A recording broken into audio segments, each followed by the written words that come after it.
Hello, hello, hello. What is going on? Unblinded. Great rising today on this beautiful, thankful Thursday. My apologies, I am not on video today. I'm actually en route to the Salt Lake City airport to make my way back to New Jersey. I'm trying my best to be safe. And today I'm thankful for all of you. I'm thankful for our Unblinded team. I'm thankful for the formula. And I'm thankful for this movement, because what we've done here in Utah is nothing less than absolutely amazing. More importantly, the daily wins that I'm hearing from the mergers and everything that's happening within our movement is truly incredible. And I'm super grateful for Adam, Sean, Teresa, Lily, Nicole, Chaz, and everyone who is truly, Jeff, Garrett, Ryan, who are, leading and standing for everyone in this movement at the absolutely highest levels. And to all of our leaders out there, you know who you are, and all of our future leaders, which is everyone on this call, I'm grateful for you. So even though I cannot see the chats, I know our team can, and more importantly, this is for all of you. Let's share what we're thankful for. What are we thankful for today? Let's ground ourselves in gratitude. We had a beautiful conversation this morning on our daily innovation calls, where we truly anchored on the realities and pains of growth and business and startup. And I'm thankful, for the wisdom that's around me. So I ask you, what are you thankful for today on Thankful Thursday, as we start off such a beautiful, magical day together? And for everyone that's wondering, hi, my name's Fernando. I'm a fellow co-founder here at Unblinded. And this is our Unblinded Huddle, which is the #1 place to start your day with a daily dose of integrity-based human influence. And for everyone that has been here continuously, thank you. And for everyone that's new, this is the place to start your day. This is the place to get grounded on integrity-based human influence, to ground yourself on how to grow and scale your business, to make more money, and personal life, to make more money in less time with more magic. And we talk about our formula. We talk about our 10x10 model, which is hands down the greatest way to scale and grow a business. There's many other ways, and we simply claim that this is, not a way, but the way, and everything else is an addition to. And I'm super thankful for all of you being here, and I'm thankful for the conversations we're going to have, and I'm thankful for what's present. Good morning, Fernando. Mr. Callaghan, how are you? Good. Please continue. I've been listening in. I was muted because I'm going through video also. So please go ahead. That is all. I heard a glimpse in the back, and I figured that was you. So please, Sean, I know you've shared a lot today in gratitude and thankfulness. So I'm thankful Thursday. What is present for you? Yeah, I am immensely thankful for you, Fernando, for your co-creation of our trip to Utah with, and this is a beautiful example of what the 10x10 does. And we say 10x10, so please receive this. It's like we say, this is what the formula does. It's what the formula explains that occurs in life. It's what the 10x10 demonstrates and actualizes that just happens in life. So what am I saying? I'm saying I knew Courtney Epps before I knew Fernando, I think, right? And Courtney had approached me, just build a relationship. I think maybe, Fernando, is that your background, bud? If you want to maybe mute back and forth, I think you're... Yes, I'll mute. Yeah, and just come unmuted when, back and forth. Got it. So, and that's part of the challenge, by the way. The footnote, I had a hard time figuring out when to come home and how to come home. And I thank Craig B for his patience. I had to move something to come home from Utah because the day is booked so long. There was no time to fly that would get me back to New Jersey that wouldn't require something to be moved. So, and yeah, I would have had to move 3 things tonight, and it was 1 thing last night. So Craig, thank you for your patience, brother. And I can't wait to get back on with your Real Raw Open, and great job as a judge on the Real Raw. So what I am present to is that I knew Courtney before I knew Fernando. And listen, life is busy and relationships take time. And I thought, Courtney was very impressive and a really good person. And you're busy. There's so many hours in a day, and you're cultivating certain relationships. You have certain things in process. So Fernando ended up independently connecting with Courtney and building a beautiful relationship. And then because of their relationship, and certainly Courtney had known me already, but Courtney ended up coming to New Jersey. And then Fernando's maintained the relationship. Then I was, tagged back in as Courtney became more and more involved with what we're doing with Unblinded. And all of a sudden we're there with incredible people to do good in the world. And what's also present for me is the complexity of things. I think sometimes we overly simplify things. Like running a nonprofit is complicated. So it's like Operation Underground Railroad or the American Foundation for the Blind, incredible causes. And those incredible people, the Tim Ballards, the Kirk Adams of the world, have to make decisions about things. And the incredible folks from The Last Well and Manor Relief, decisions about who they trust, where they put their time, who they align with, realizing that by aligning as a nonprofit with somebody, especially the more well-known you are, then you're amplifying somebody's identity, you're giving them value. So all of that is what ecosystem merging is about, is being actualized through the 10 by 10. And, the structure of what we're all doing here together is just to bring to life and create time blocking and a structure, container for doing what is optimal for all of us that want more money, less time, more magic to do in the first place. So as Fran said, you don't have to do it in a 10 by 10, but it's what is being done in the 10 by 10 is what you would optimally be doing anyway on your own. And now you have just a structure, people, accelerants, and a formula to do it around. So that's all it is. And because sometimes language and emotion, energy can get confusing, and as you're doing what you're doing and sharing, it's just, that's the reality of what it is. And there was a hysterically funny irony that occurred yesterday, which I will share. And maybe let me start this way. I think it's one of the most beneficial accesses for explaining what Unblinded is. And I had it figured out yesterday because I had the privilege of doing a speaking engagement to the Lions, the Tony Robbins Lions. And I was very honored for that opportunity. And it was complicated because, I am a lion, and, people, we don't do the same thing that Tony Robbins does. But, people could say that, well, you're still in the same general world and industry. And, so it could get complicated, and that's his world that I am a thankful student in. And I want to respect and honor that. So, it's a little bit of that present. So I opened up my talk to the Lions, which I offer as a way for you to communicate about yourself and or how we communicate about Unblinded. And I said, hey, I want to share a little bit about who I am and my background. And this would normally have been, the place to begin the scotoma and dropping in on, just the credibility point. But I started in a different way that I thought was a really powerful, integrity-filled vertical innovation.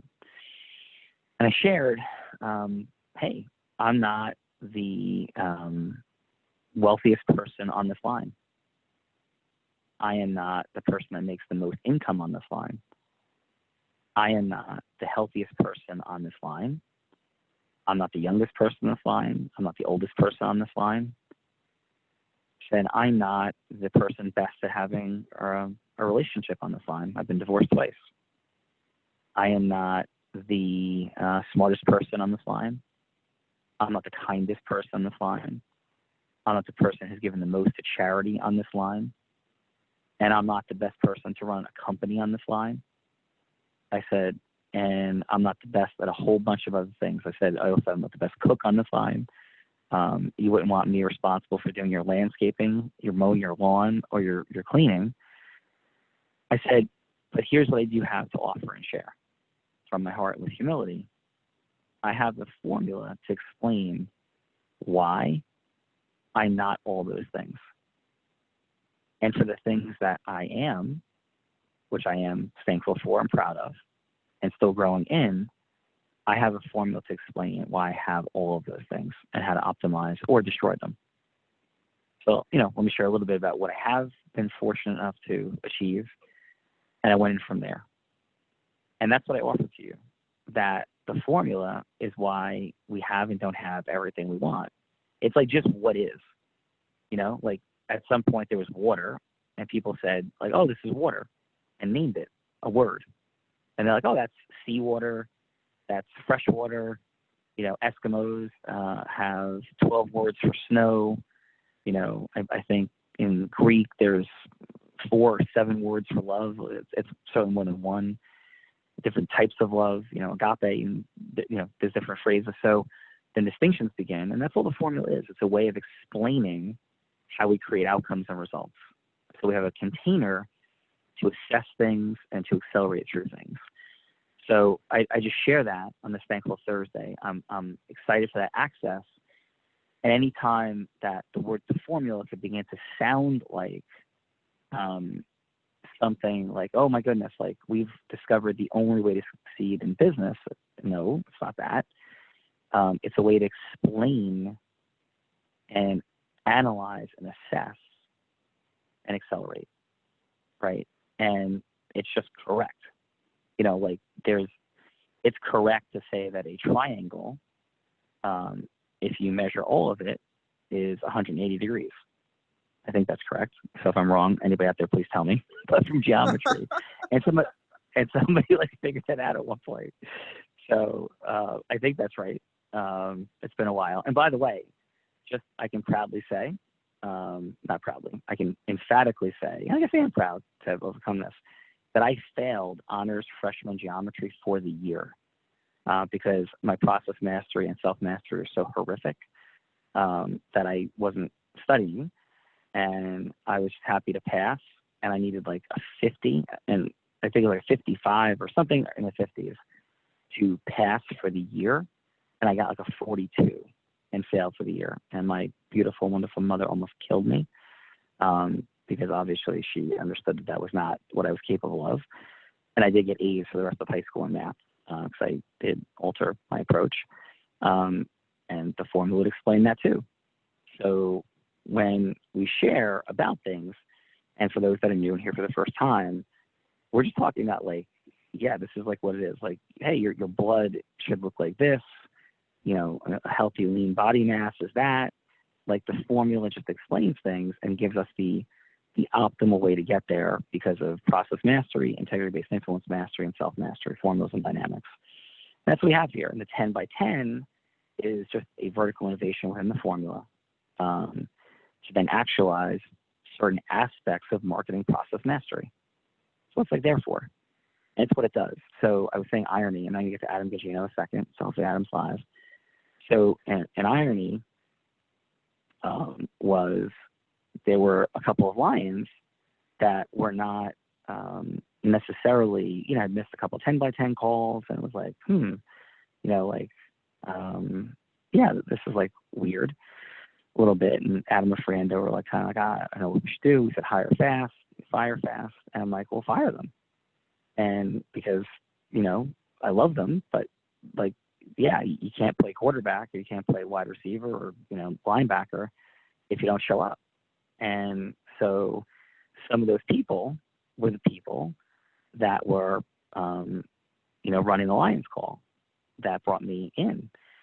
So I did my thing and I was there to serve. And at the end of it, I'm like, I'm not going to give a call to action or anything. I want to respect the process of where I am. I just want to say I'm here to serve. I didn't need anything. And then one of the folks on the line is like, we need a call to action. We need to do something. Da, da, da, da, da, da, da. And without boiling it down, and it's not exactly what was said, but at the end of it, the Lions now want to do real raw opens and be on the real raw and do just like lion only real raw open or opens and create a process of, doing something with the formula and what we're up to. And I was laughing because essentially what occurred, and I'm not saying this is like a formal thing, but it became like, now there's like a Lions 10 by 10. And so like, that's what happened. And so what I am so present to and thankful for is that the truth of what we're doing. And so people may have to come to it in their way, and somebody may not agree to come to your 10 by 10 or not agree to be on your real raw open. But it doesn't mean they don't want to do one themselves, and maybe with a different grouping of people that you could help facilitate.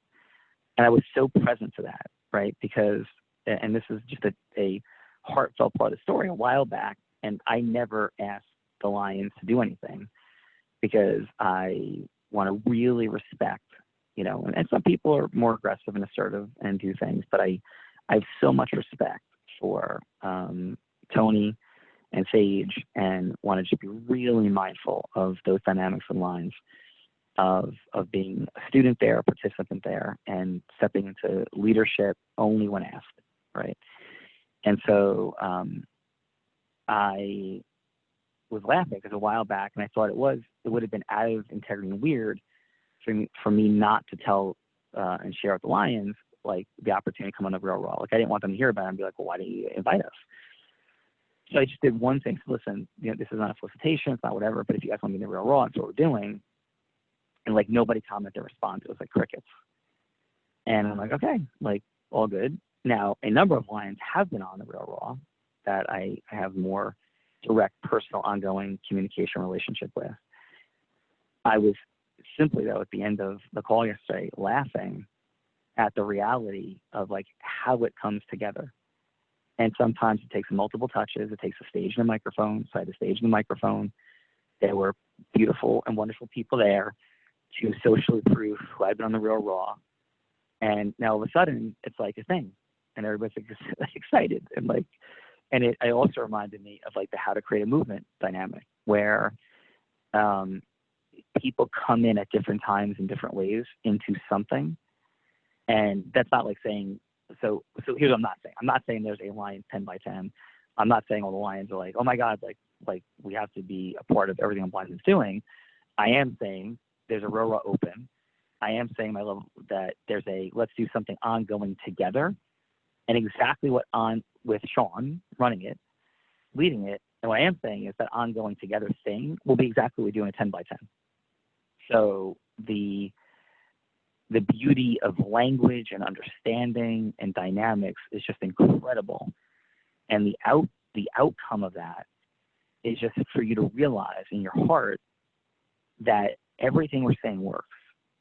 And it's a question of effectively using the formula to align with the right people, with the right consistency of follow-up, to make decisions of accountability, to be in all the formula, integrity-based scarcity, to not chase anyone, to love everybody unconditionally with boundaries, to validate, to acknowledge, to engage in emotional energetic transference, to match and mirror, to truly effectively utilize the power of questions. And for anybody that's like, what are you talking about? Those are the 10 indispensable elements of integrity-based human influence. There's 4 steps, 4 energies, you know, Goddess, Zeus, aspirational and fun. You know, the 4 energies, Goddess, Zeus, aspirational, fun. And this is a check-in for all those there. It's a first-time touch. You might have to hear it 10 or 20 times to even get the framework. By the way, the acronym is SMALLER, QBC, for the 10 indispensable elements. And there's 4 steps: emotional rapport building, pain and yes, which is putting something at stake. That's step 2. Step 3 of conveying the heroic, unique identity of you and your product into the solution. That's step 2. And 4, agreement formation, never closing, pitching or hooking anybody. And when those things are present and deployed within process mastery and I'm saying all these things just to be like touching on them, so they might stir something in you, of modeling. And we're in the modeling, step 1 of process mastery is what we're giving to the 10 by 10, the real raw open. It's a modeling, it's a model of modeling. So it's what I modeled and synthesized from others over time and vertically innovated. And the 10 by 10 and the real raw are just giving stages, microphones, and materializing marketing process mastery through modeling. That's 1, time blocking. And when I say marketing process mastery, I mean like the counting of 6 things: ecosystem, merger, speaking, sales, meeting, sales, disposable income and contribution. And process mastery is, and I know this is a lot, I'm hitting with a fire hose and I'm doing it on purpose. So there's like a little bit of overwhelm for some, a reminder for others of the richness and depth of what we're talking about, so that you don't fall into a trap of like, yeah, it's like networking and I get it, like, you know, this is like that. Like, well, we don't get anything. And I will share this with respect. I don't think I get anything. I don't think I get how to be Oprah, right? I get a formula to explain it, but the micro distinctions, the application of the formula, I don't get, right? Like, I don't know all the subtleties of everything Oprah had to overcome in her self-mastery. I get the macro and probably some micro distinctions for sure, but not the micro. So we don't get anything unless we've done it. I certainly get how to run a business and be a business owner, and with humility generate, 7-figure income and be passively involved. I've done that for a long period of time in my life. I get how to build a coaching company rapidly. I've done it twice, right? I get how to create speaking opportunities. I get how to move a crowd into action and turn a 6-figure purchase into an impulse purchase, right? Like, I get those things. I get how to win 2 top 100 national jury verdicts, right? I don't get yet how to stay married for 40 years and have peace and tranquility. I don't get that yet. I didn't do it. So I have ways to explain what I think is the way, and like modeling, etc. But that's what we're saying. We say the formula. So let's all commit to be careful of our knowingness in spaces that we haven't created the outcomes we want yet, right? And so thank you for that. And again, process mastery, real quick run through again, is modeling. 1, time blocking. 2, maximization through measuring and monitoring and all of its micro distinctions, a lot of M's there. Maximization through measuring and monitoring micro distinctions. And 4, it is our vertical and horizontal innovations. Innovation, vertical and horizontal. I share all that again to say this is not, because in the Real Raw Opens as they're presented, this is in loving service for people in the 0 to 5 category that come from a level of knowingness, like 0 to 5 knowingness. There are so many beautiful souls that we're encountering, and some of them I feel they're 0 to 5, like lack of understanding, 0 to 5, and knowingness, like fixed mindset, where it's like, I know what this is, like I know what I'm doing. And then I watch them struggle beautifully and mightily, be vulnerable and courageous enough to come on and struggle mightily. And in many of the situations, it is creating a scotoma that we hope, and there's openness, but I'm sure there's still knowingness and fixed mindset that exists, and that's okay. And that's okay. So the promise isn't that you're going to talk to people and be in the formula and have a Real Raw Open and everything is going to happen magically. The promise is that it's going to happen faster. And the promise isn't that it's going to work out with everybody. The promise is that it's going to work out faster. And listen, there's been changes in Unblinded, and we're going to go into and talk about those changes shortly. And so regardless of the formula, it doesn't mean that there's alignment. It doesn't mean that everything goes the way that you would hope or intend. Human beings are human beings. And people have their own realities and perspectives and stories, both subjectively, and people also change objective realities. Like an objective reality means like it's Thursday, and somebody can still say it's Tuesday even though it's Thursday, so people can change objective realities, and a subjective reality is, hey, it's hot out. Like for some people, that may be true. For others, it's not. But objectively, it is 78 degrees. That's subjective.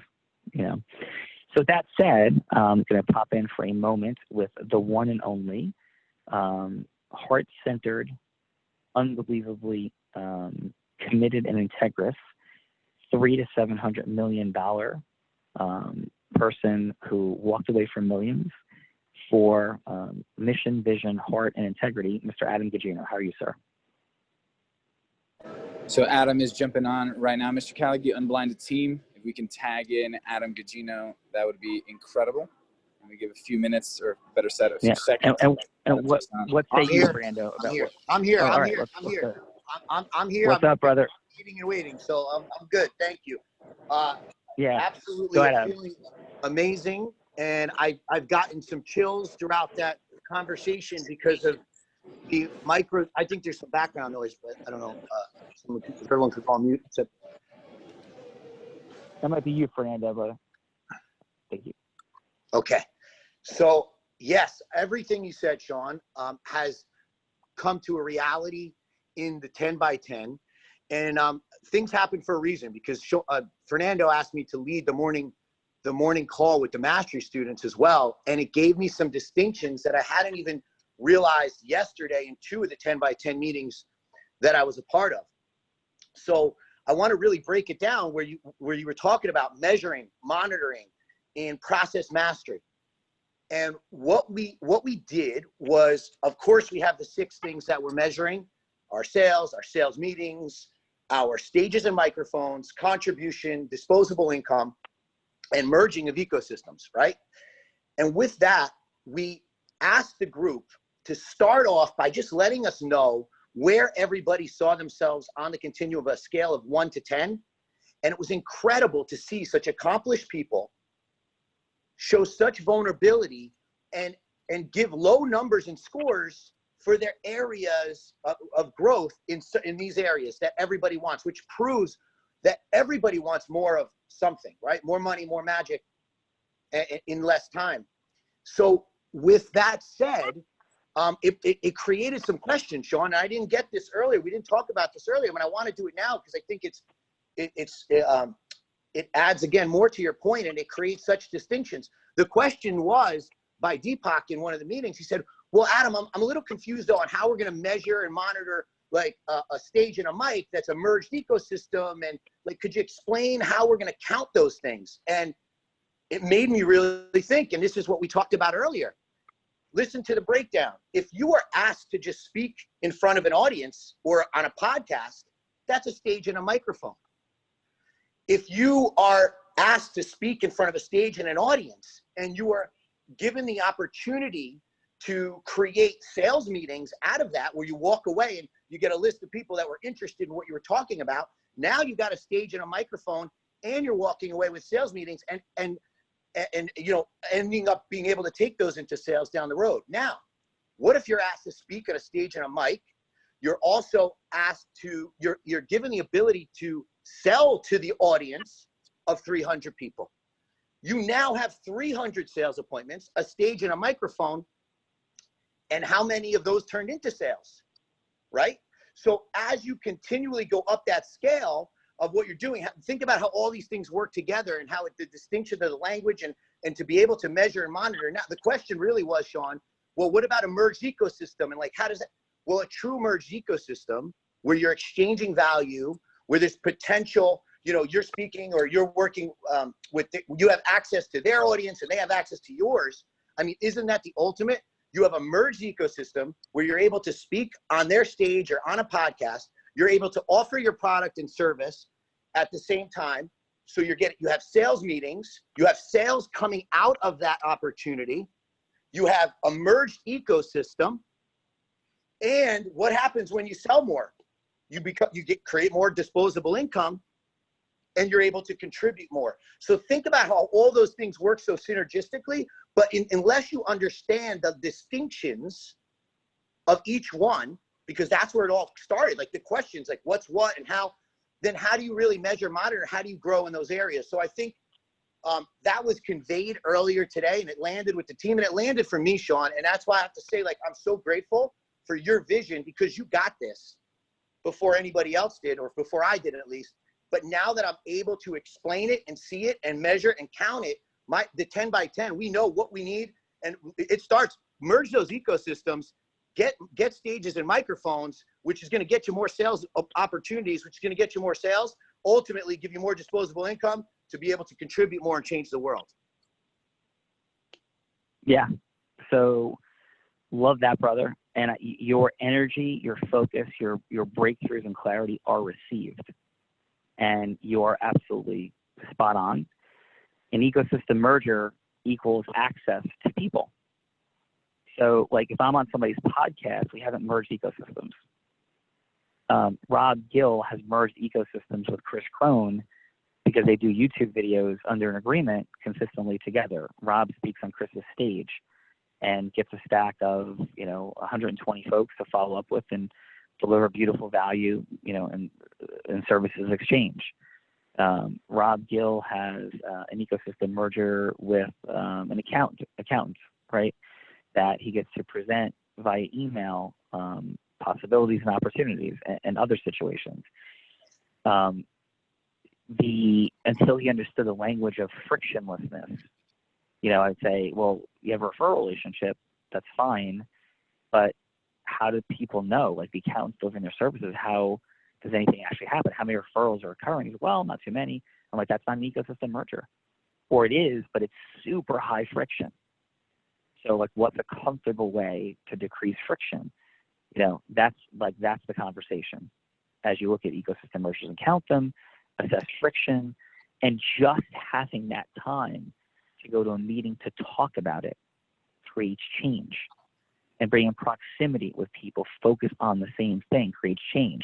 Said differently, before I plunk down, $85,000 plus 10,000, 10,000, 10,000 for 3 trips in platinum, I wasn't moving on this mission. I did that to create proximity and move. And you want a truth be told? I sat in that room and I watched speakers get up on stage and I said, they're wonderful, but I could do that, and respectfully, I could do better. So like, what are they doing? I began to sit and think and study and say, yeah, of course, ecosystem merging, stage and microphone, how did they get here? What is happening? And just like it became incentive and proximity consistently to get there, right? Like that's what we're talking about. When you're in proximity, for anybody that's a Tony Robbins person out there, one of Tony's favorite words is proximity. In fact, I named the company Proximity that I own.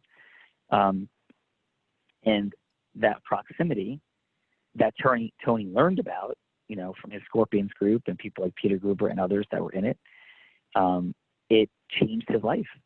And he says that. And proximity changes your life. Napoleon Hill talks about it. Everybody in history of personal development talked about it. 10 by 10 is proximity. Right? It's creating proximity to a grouping of people. You're 10, you're 100, that you're consistently meeting with and deepening a relationship with. And so, yeah, I will pause there and say that Adam, unequivocally, absolutely brilliant and incredible. And this will be the final takeaway for today.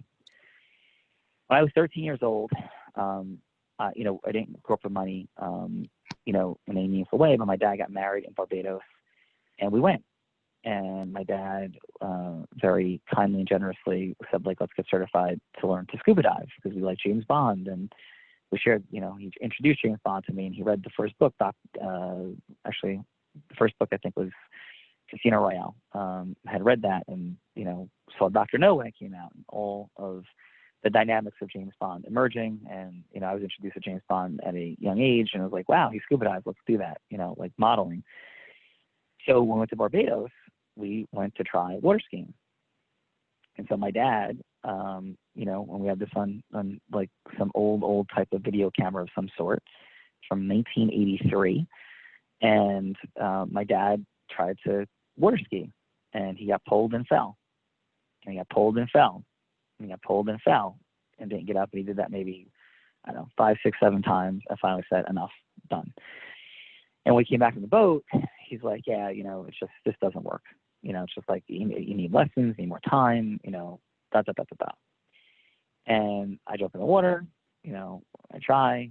And on my first pull, I get up and we were in some part of Barbados and like Spitestown was like a town away. And I water skied all the way to Spitestown and back. I remember that because of the boat driver saying, you water skied all the way to Spitestown. And so my point in sharing that is my dad's reality was like, this doesn't work. And then at 13, I jump on and off I go. And the reality is that my dad was simply missing process mastery aspects to the deal, right? And that's why I felt like it didn't work. Was it true? But his subjective reality was that it didn't work, and that's what he told himself until I did it. And then he was like, oh, well, yeah, okay, I got it. And then I guess you can do it. And so my point is that Adam's energy was like breaking through because he's doing it. He's experiencing it.